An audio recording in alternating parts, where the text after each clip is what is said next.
Catherine Bernardo, nagpapakita na di umano ng too much skin, simula nang maghiwalay sila ng kanyang longtime boyfriend na si Daniel Padilla.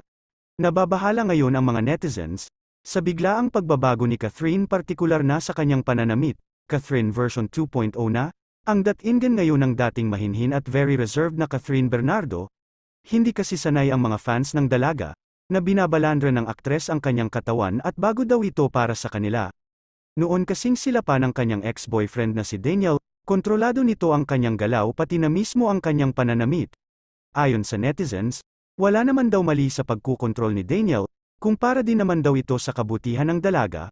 Mas karespe-respeto umano ang dating ni Kath, nung sila pa daw ni DJ, say naman ng ibang netizens, change is constant, wala umano permanente sa mundo.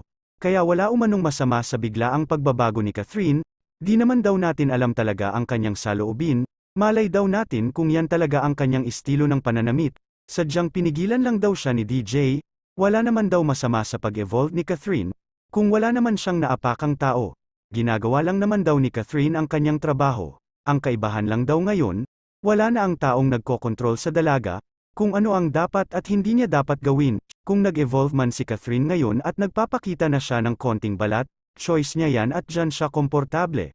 Maging masaya na lang daw tayo kung anumang achievements marating nila Daniel at Kath. Ngayon,